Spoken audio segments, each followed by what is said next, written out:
Misa. Buenos días y muchísimas gracias. Encantada de estar aquí. Estamos en esa noticia del día, sin duda, lo que está ocurriendo en el Hospital Quirón de Madrid. Teníamos también abierto el debate acerca de la racionalización del Estado, de las administraciones, y a eso vamos a ir también en esta entrevista. Le presento a la mesa José Alejandro Vara, con nosotros Jorge Cabezas, Félix Madero y José María Brunet en esta mesa de debate. Bueno, pues vamos a comenzar, si le parece, con la entrevista. Y la primera pregunta que le quería lanzar, que además es noticia de actualidad hoy en Castilla-La Mancha: ¿cuánto ha tardado usted en llegar hoy desde Ciudad Real a Toledo?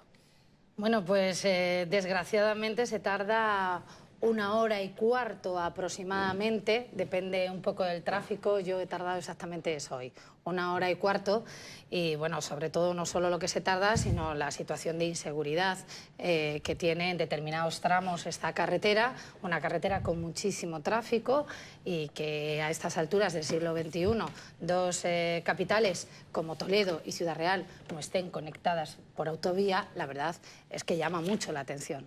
Bueno, no están conectadas por autovía a día de hoy. La noticia que tenemos hoy en portada de todos los periódicos es que parece que esa infraestructura está más cerca de ser una realidad. Ayer mismo se anunciaba la licitación de esa infraestructura, conexión entre Toledo y Ciudad Real. Sí, efectivamente es una magnífica noticia que nosotros recibimos en Ciudad Real con muchísima alegría, porque bueno, esta autovía viene siendo demandada desde hace muchos años. Por parte de transportistas, de empresarios y, por supuesto, de todos los alcaldes de esta comarca, y yo misma como alcaldesa de Ciudad Real también. Y efectivamente que tengamos la noticia ya del anuncio de la licitación de ese estudio informativo que el Gobierno regional se compromete a hacer desde la autovía de los Viñedos en su conexión con la Nacional 401, aproximadamente 22 kilómetros, es, bueno, pues desde luego una noticia que hace que todos pues nos animemos, ¿no? Porque las infraestructuras son muy importantes también para darle proyección a las ciudades y a nuestra tierra. Las comunicaciones son claves también para lo que significa, ¿no? de la economía.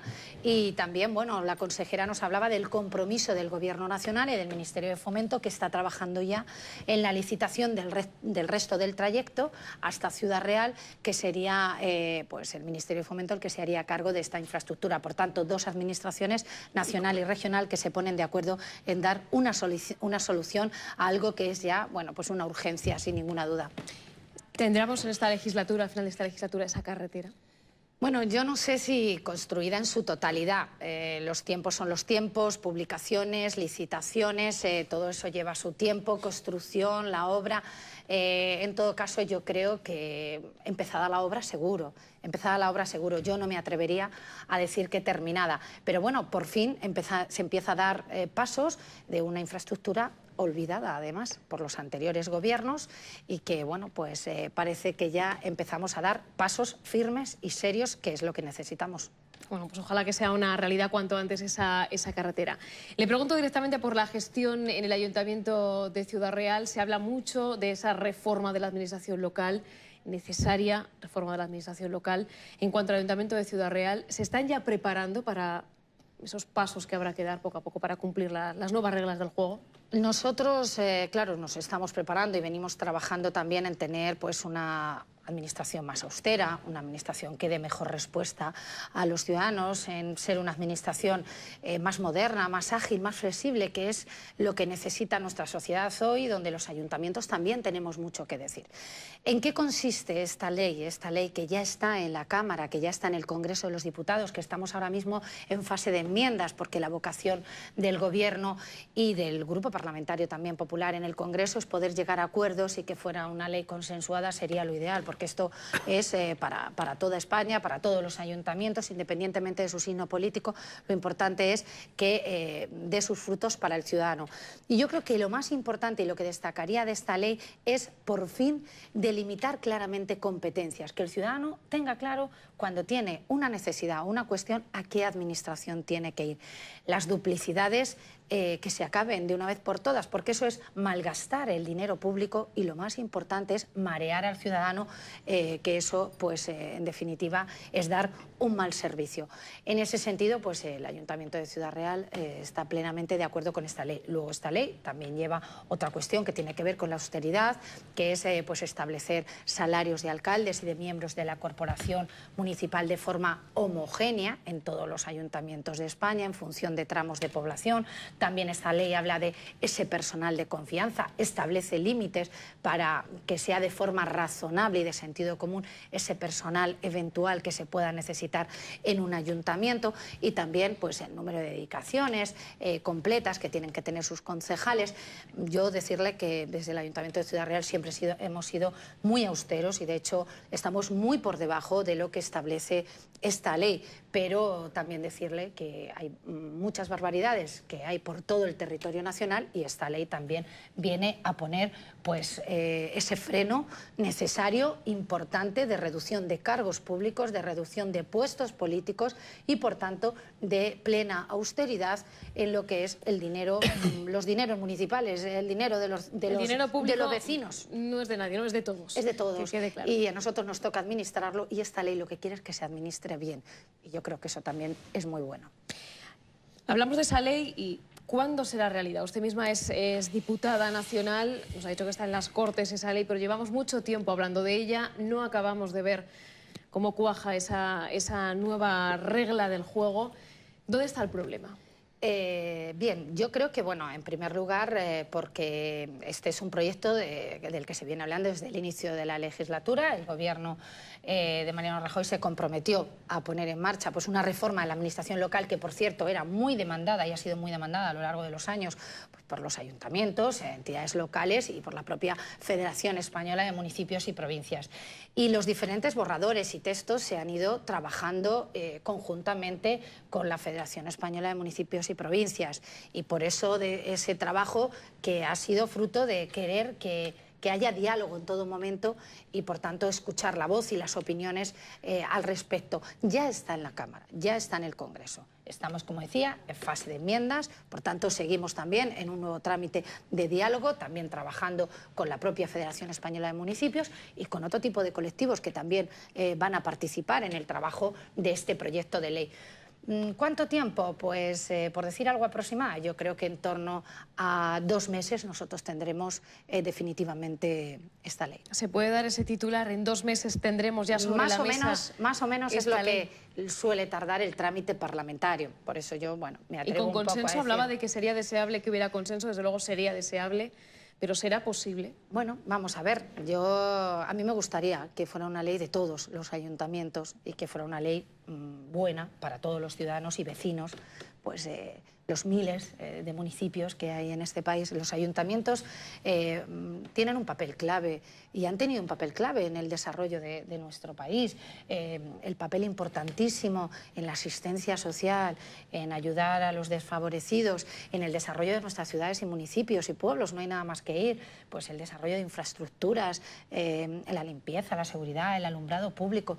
Todas estas cuestiones han dado magnífica calidad de vida a nuestros pueblos y a nuestras ciudades, y eso es un papel que ha hecho a lo largo de los años los ayuntamientos. ¿Qué es lo que se pretende ahora?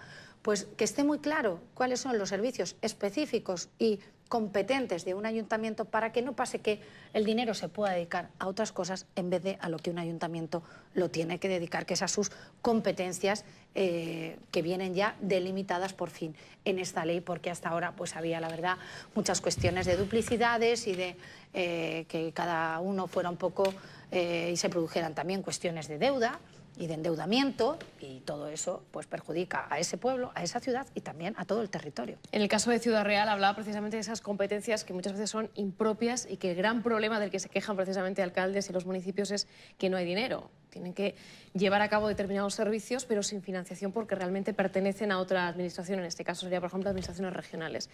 ¿Hay casos como ese todavía en Ciudad Real? Mire, nosotros quedaba algún caso. Es verdad que antes de la ley nosotros también hemos ido hablando con la comunidad autónoma y nos hemos ido poniendo de acuerdo. Yo le puedo poner el caso de la oficina de turismo, que nosotros hasta hace muy poco tiempo existía en la ciudad una oficina de turismo de la administración regional que estaba ubicada en la calle Alarcos, con técnicos y profesional para atender pues, a los turistas y a todo el que visitaba la ciudad, y a poco menos de 300 metros la oficina de turismo del ayuntamiento, con otros profesionales, con otros técnicos, para hacer exactamente lo mismo. Nos pusimos de acuerdo, Comunidad Autónoma y Ayuntamiento de Ciudad Real, porque eso era... Les pongo este ejemplo porque es un ejemplo muy concreto para que todo el mundo pueda entender lo que ha pasado, ¿no? Y hoy por hoy hay una oficina de turismo que presta el servicio que necesita nuestra ciudad, con los profesionales que necesita nuestra ciudad y los visitantes y turistas que vienen. Con esta ley, además, ¿qué se pretende? También se pretende que un ayuntamiento, su dinero que recaude de sus vecinos, prioritariamente lo dedique para su competencia. Si luego hay dinero y se pudieran hacer otras cosas, sería otra cuestión, pero se exige legalmente que sus competencias son las que tiene que dedicar. Porque lo que no puede ser es cuestiones que han pasado en estos últimos tiempos, que un pueblo, que un municipio, tal vez de 2000 habitantes, construya una maravillosa piscina climatizada, con lo que eso significa para poquísimos usuarios, y luego, en cambio, el alumbrado público no lo paga. Eso es lo que no se puede consentir, y eso es lo que pretende esta ley. Y yo creo que cada administración haga lo que tiene que hacer, eso es tener pues un Estado más moderno y darle un mejor servicio al ciudadano. Y sin vuelta atrás, le pregunto, porque lo que nos está enseñando, yo creo, a todos la crisis, la situación económica que estamos atravesando, es que hay cosas que evidentemente hemos hecho mal y que no se pueden volver a repetir. Este tipo de leyes, como la que ayer mismo estábamos hablando en nuestra tertulia de la supresión de empresas públicas, lo que se está anulando, las cosas que están modificándose, evidentemente no tendrán que volver a suceder, aprender de los errores, vaya. Por supuesto, esta ley también se basa precisamente en eso, y además para ello se han hecho informes, estudios, trabajos, fundamentalmente con la Federación Española de Municipios y Provincias y con todas las territoriales, donde efectivamente se ha visto, bueno, la radiografía de todo lo que pasaba en las administraciones locales, también el papel que deben prestar las diputaciones provinciales de cara a esos ayuntamientos pequeños, donde en un momento dado, con la agrupación de varios municipios en determinados servicios, el coste de determinados servicios, por ejemplo, recogida de basura o del tratamiento de ese tipo de basuras, de ese tipo de residuos, pues todo eso lo puede hacer tal vez de forma agrupada con la Diputación Provincial. Todo eso, y estoy poniendo ejemplos muy concretos porque...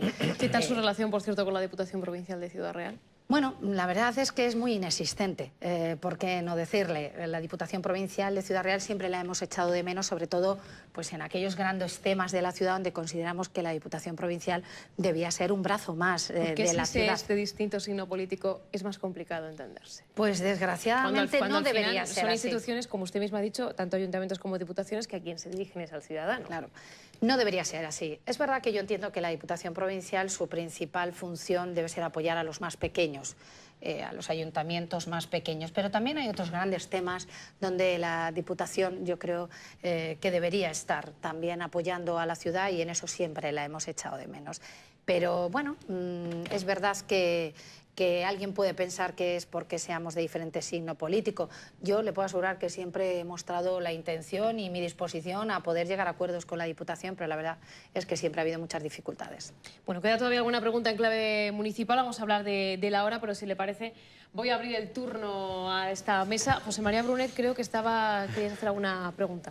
Bueno, es que venía muy al hilo, ¿no?, de lo que estábamos hablando antes sobre la supresión de empresas públicas, servicios, ascensores. Sobre el tema ascensores, que Félix nos ha alertado de que era mucho el ahorro que habíamos puesto sobre la mesa, la vicepresidenta de lo que habló es de un ahorro del 65%.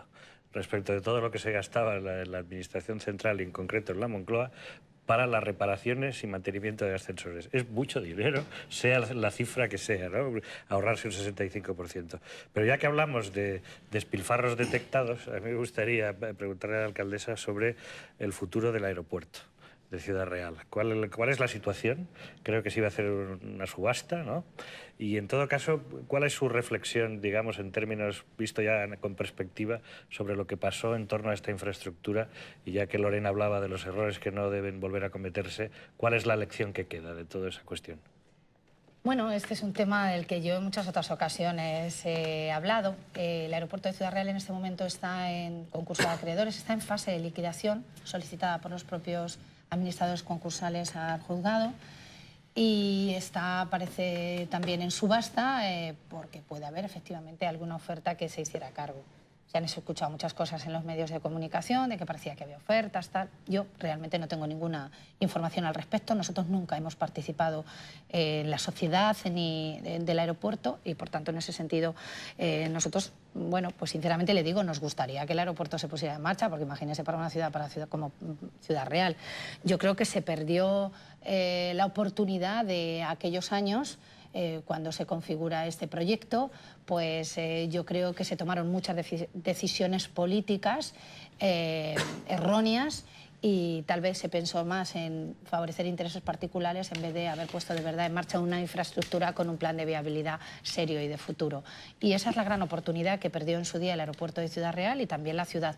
Nosotros deseamos que haya una oferta seria, consistente, que ponga en marcha esta infraestructura, por supuesto que sí. Ya sé que no tiene usted ninguna responsabilidad y tampoco el ayuntamiento en el aeropuerto, pero a veces el ciudadano se muestra un poco intranquilo, inquieto, ¿no? Cuando se pregunta, bueno, después de estos disparates monumentales, ¿quién es el responsable de esto? Y si hay algún responsable, ¿cuál es la forma de pagarlo? Porque yo no lo tengo claro. Sé que hay, lo que usted ha dicho que está ocurriendo en este momento alrededor de la situación jurídica del aeropuerto, pero cuando pienso en responsables, digo, ¿quién es el responsable? Porque habrá un responsable, supongo yo. Bueno, en la cabeza de mucha gente está, pero la realidad es que como hay un procedimiento judicial, pues le corresponde a los administradores concursales y al juzgado decir quiénes son los responsables, que son los que han visto todo este proyecto. Pero bueno, hay muchas responsabilidades políticas, por supuesto, de muchas decisiones, calificación del suelo, proyecto de singular interés, después cómo se expropia a los agricultores, que han dicho los tribunales ahora. Bueno, pues ahí hay muchas responsabilidades políticas, sin ninguna duda. Yeah. Yo, por hablar un poco de la política de la comunidad, bueno, a mí me parece que la proeza de la reducción del déficit en Castilla-La Mancha creo que es récord mundial y prácticamente irrepetible, un milagro.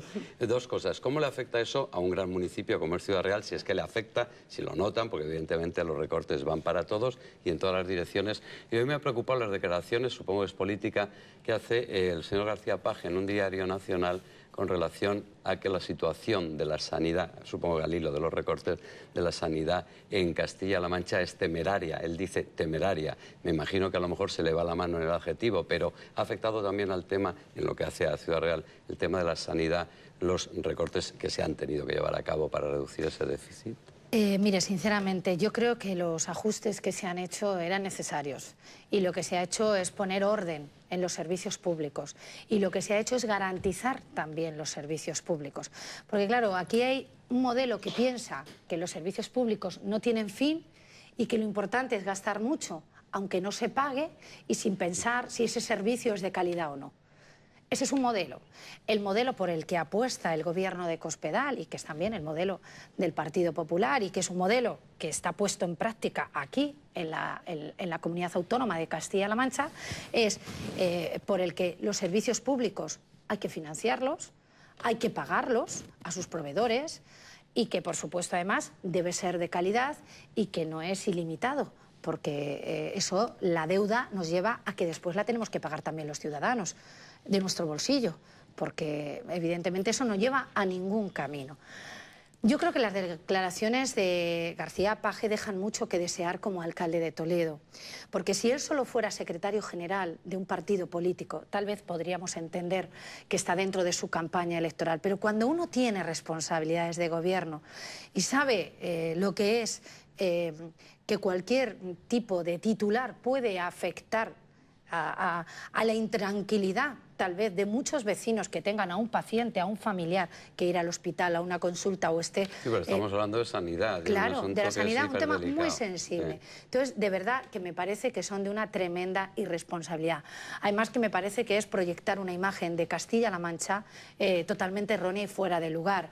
Tal vez él debería pasearse más por los hospitales de nuestra región, donde le puedo asegurar que hay magníficos profesionales, en primer lugar, que es el gran éxito de nuestra sanidad, y además plenamente comprometidos, y que son los primeros que han hecho los esfuerzos necesarios para que efectivamente nuestra sanidad esté garantizando, esté funcionando con total tranquilidad y con total normalidad. Y yo desde luego le digo que presumo del Hospital de Ciudad Real, por ejemplo, por donde voy, tenemos profesionales magníficos. Y mire, la sanidad, fundamentalmente, además de la tecnología importantísima, y en eso también se están haciendo todos los esfuerzos. Ciudad Real se ha abierto ahora un nuevo quirófano, por ejemplo, por ponerle un dato de estos últimos tiempos, que está ayudando muchísimo a esas listas de espera, que son las que siempre nos preocupan, claro. Y la receta electrónica que se ha puesto en marcha, que también es un mejor servicio al ciudadano, y todo eso también pues agiliza pues todo el sistema sanitario, las farmacias, los centros de salud, mejora la gestión. Se están tomando decisiones muy importantes, y los ajustes lo que están haciendo es poner orden, y el orden es importante, y el que administra y gestiona pues tiene que saber gestionar, tiene que saber tomar decisiones, y lo demás me parece que es demagogia de la que ya el ciudadano no creo que se la crea. Jorge. Sí, yo le quería preguntar, ¿qué le parece que haya alcaldes o haya habido alcaldes que cobren más sueldo que el presidente del gobierno? Y luego, por otra parte, se tiene un listado o se sabe cuántos ayuntamientos están en quiebra actualmente en España y de qué manera se les va a ayudar para salir de esa quiebra. Y si en este momento de quiebra no pueden atender los servicios sociales o los servicios que tienen encomendados, ¿qué tipo de auxilio, qué tipo de ayuda se les va a prestar para que de alguna manera puedan seguir funcionando? Sobre la primera cuestión que me plantea, alcaldes que cobren más que el presidente del gobierno de España, me parece una tremenda barbaridad. Eso debería ser, casi me atrevo a decir, delito. Porque a lo mejor es que resulta que esos ayuntamientos encima son de los más endeudados. Es decir, a lo mejor no estaban cumpliendo con sus proveedores o pagando los servicios que daba ese ayuntamiento, y en cambio el salario desorbitado para la responsabilidad que se tiene. Esta ley de administración local viene a poner también ese orden. Eso ha pasado en muchas ocasiones. Mire, en Ciudad Real, en la provincia de Ciudad Real, había alcaldes de la provincia con menos población que el ayuntamiento de Ciudad Real, con el salario por encima del salario de la alcaldía, de la capital. Es que eso es algo que no se puede entender, y esta ley viene a poner también este tipo de orden y de racionalización. Y con respecto a lo que me plantea de los ayuntamientos endeudados, sí que el Ministerio de Hacienda tiene perfectamente diagnosticado esos ayuntamientos que están en una situación delicada. Sobre todo la Ley de Estabilidad Presupuestaria pues lo ha establecido bien claro, y los ayuntamientos que necesitan poner en marcha un plan económico-financiero obligados por el Ministerio de Hacienda. Y bueno, pues hay ayuntamientos como el Ayuntamiento de Jerez de la Frontera, que es los ayuntamientos más llamativos de toda España, de la situación tan caótica que tiene en este momento, y donde el Ministerio de Hacienda está trabajando, claro, conjuntamente para poder dar una solución, para ver pues dónde plantear los ajustes necesarios para que ese ayuntamiento pueda ser viable sin poner en peligro, por supuesto, esa asistencia social o esos servicios esenciales que esos vecinos deben tener. Pero la realidad es que todos los planes que se han puesto en marcha en estos últimos tiempos hacen que se acabó el que cada uno se endeude como le dé la gana y sin control. Los planes de pago a proveedores han sido muy útiles, porque eso ha significado, usted ayuntamiento quiere que le pague las deudas de sus proveedores, pero tiene que hacer un plan de ajuste y tiene que comprometerse en que se acabó la mala gestión o las cuestiones que se estuvieran planteando. Aquí en la región, de los ayuntamientos más endeudados, el Ayuntamiento de Toledo y el Ayuntamiento de Puerto Llano son dos clarísimos ejemplos de niveles de endeudamiento muy altos y muy llamativos. Centrándonos en la política municipal, quería hacer dos cuestiones. Félix, era el hilo de este asunto. No, que iba a preguntar que curiosamente son alcaldes socialistas, ¿no? Curiosamente alcaldes socialistas. No, hay una pregunta que quiero hacerle, bueno, una que no consigo resolver. ¿Hasta qué punto un ayuntamiento tiene que tener competencias en educación? Es una duda que ya es casi metafísica, no sé cómo resolverla. Y la otra es, por muchas leyes que haya, que haya leyes capaces de perfilar las competencias de un ente local, de un ayuntamiento, no sé cómo podemos terminar con esta especie de paletismo político consistente en dar colaboración a los ayuntamientos en función de tu color político. Usted decía antes que conocía ayuntamientos con 2.000 habitantes que les han dado una piscina municipal cubierta. Bueno, yo he conocido eso, y además he conocido que se las dan antes a ese municipio con 2.000 habitantes que al que está a 20 kilómetros que tiene 10.000, por ejemplo, ¿no? ¿Cómo se acaba con eso? ¿Cómo se acaba con eso? Pues se acaba con esta ley. se acaba con esta ley, porque esta ley dice de forma clara las competencias en las que el ayuntamiento tiene que trabajar. Respecto a lo que me planteaba de las competencias en materia de educación, esta ley lo que viene a decir es que la competencia de los ayuntamientos que tenemos, la titularidad de los centros educativos de infantil, de primaria, de educación especial, nos tenemos que hacer cargo de lo que es el mantenimiento, es decir, la calefacción, la limpieza, exacto, el mantenimiento. Pero el resto de cuestiones donde el ayuntamiento no tiene por qué, ni tiene medios, ni tiene posibilidades, pues es la comunidad autónoma, de tal manera que a partir de ahora sí que se pone una delimitación muy clara de lo que le corresponde a la comunidad autónoma y de lo que corresponde al ayuntamiento. Mire, en la cuestión de que las comunidades autónomas hayan repartido el dinero, este ayuntamiento es de mi signo político, sí, este no, castigando a los ciudadanos, de eso tiene mucha experiencia el Ayuntamiento de Ciudad Real. Porque en la anterior legislatura nosotros gobernábamos el Ayuntamiento de Ciudad Real, mientras aquí en la comunidad autónoma gobernaba el Partido Socialista y a nivel nacional también el Partido Socialista y en la Diputación Provincial también el Partido Socialista. Y nosotros en Ciudad Real hemos sufrido todo tipo de castigos y de injusticias. Y mire, ¿sabe qué? Que el ciudadano al final eso se le volvió en contra, porque el ciudadano al final se da cuenta que le están atacando y que no puede ser que a pueblos que están a menos de 20 minutos de la ciudad se estuviera haciendo magníficas inversiones en teatros, auditorios, en palacios de congresos, en todo tipo de inversiones, porque entonces además se repartía el dinero con muchísima alegría. Claro, por eso tenemos la deuda que tenemos en Castilla-La Mancha. Eso iba a decir, la parte positiva es que dejarían menos deuda también en Ciudad Real. Claro. No, pero es que esa deuda eran muchas infraestructuras que las hacía directamente el presupuesto de la Junta de Comunidades. Claro, o sea, ya no solo que a nosotros nos afectara vía convenios, nosotros teníamos estrictamente lo obligado por ley. Eso es verdad. Y nosotros también siempre hemos sido muy prudentes. Pero todo eso se acabó. Y la ley también exige más transparencia de las administraciones y publicar los proyectos que se van a hacer y en qué se va a gastar el dinero y las cuentas. Y todos los ciudadanos van a tener acceso a más información.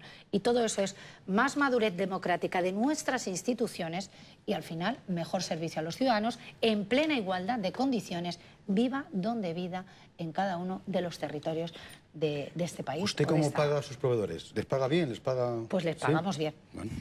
Hemos sufrido también nuestro bache. Sufrimos el bache de la crisis, pérdida de ingresos municipales y también, bueno, pues el que llegara menos dinero del Estado, las liquidaciones negativas que en su día se hicieron por los malos presupuestos que hacía el Estado, que no se cumplían y que en esas previsiones iba los presupuestos que de la participación en los ingresos del Estado llevamos los ayuntamientos y eso produjo liquidaciones negativas. Todo eso lo sufrió el ayuntamiento y tuvimos nuestro bache. Hoy por hoy estamos pagando bien, a tiempo, el plan de pago a proveedores y todas las medidas tomadas en marcha. Nosotros pusimos en marcha plan de ajuste en la anterior legislatura, el primer plan de ajuste. Cuando Zapatero decía venir el problema, que no había crisis y que había brotes verdes y todo eso. Cuando la Champions.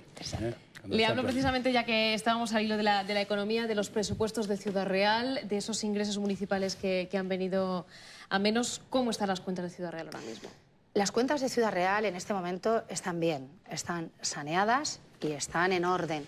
Nosotros somos de los municipios con menos deuda viva de Castilla-La Mancha, los que más hemos amortizado también en estos últimos años y de hecho, bueno, pues en el anterior ejercicio cerrábamos con superávit y con remanente positivo de tesorería. Eso no es fácil hoy en día, cumpliendo con nuestros proveedores, efectivamente, ¿no? Por tanto, en ese sentido, bien, los presupuestos, pues estamos trabajando en ellos y, bueno, pues los presupuestos seguirán en la línea de ser unos presupuestos austeros.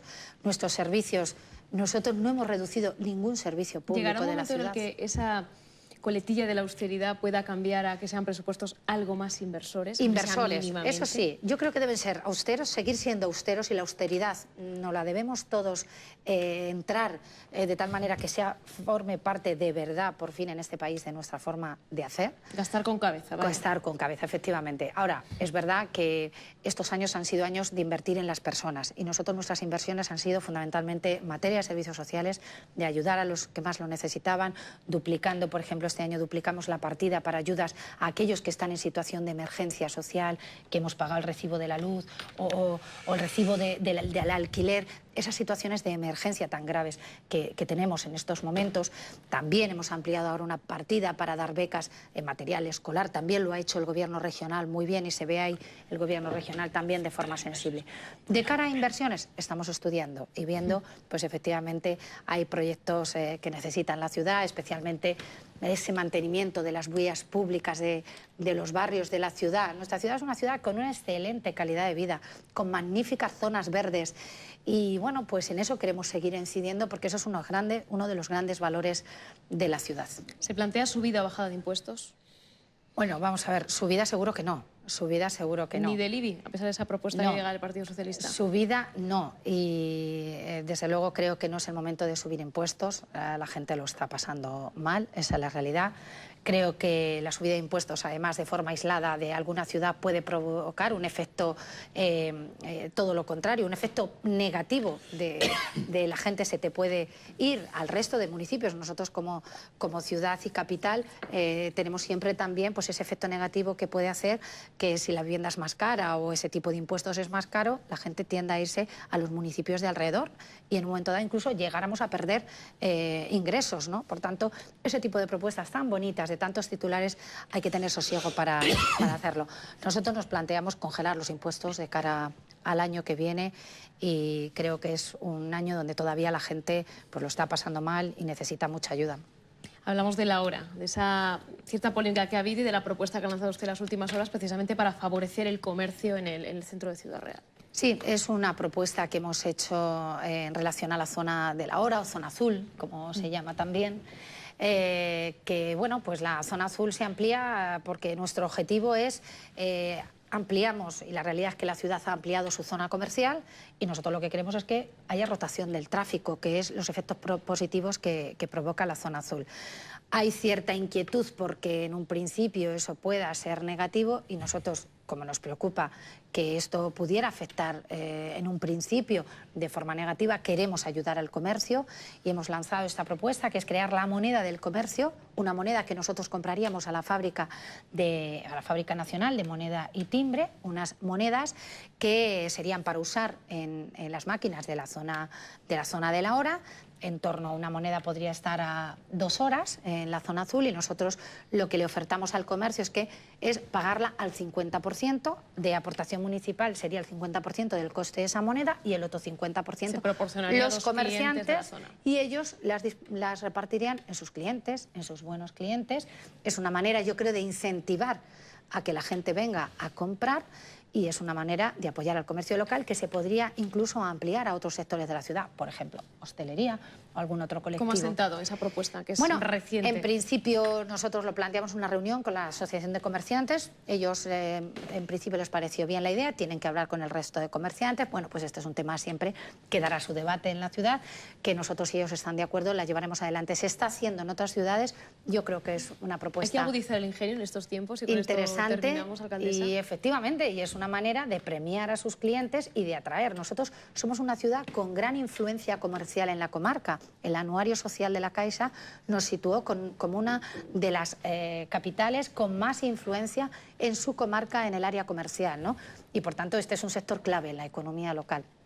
Bueno, yo creo que es una propuesta que puede ser atractiva para tantos vecinos que también de fuera de la ciudad vienen a comprar y cómodamente en 2 horas su comercio le va a regalar esa moneda y van a poder comprar tranquilamente, sin la presión de que tienen que quitar el ticket y 2 horas pues da para gastar más. Y eso que no nos oponen la multa, ¿no? Exacto, y eso es lo que queremos. La realidad es que nosotros estamos trabajando porque queremos que en ciudad haya menos coches, haya una ciudad más amable para el peatón, para la familia, el transporte público, la bicicleta. Estamos construyendo y llenando toda la ciudad, parque de circuitos por toda la ciudad unida a la bicicleta y una ciudad, en definitiva, pues cuya movilidad sea urbana sostenible en la línea de lo que deben ser nuestras ciudades.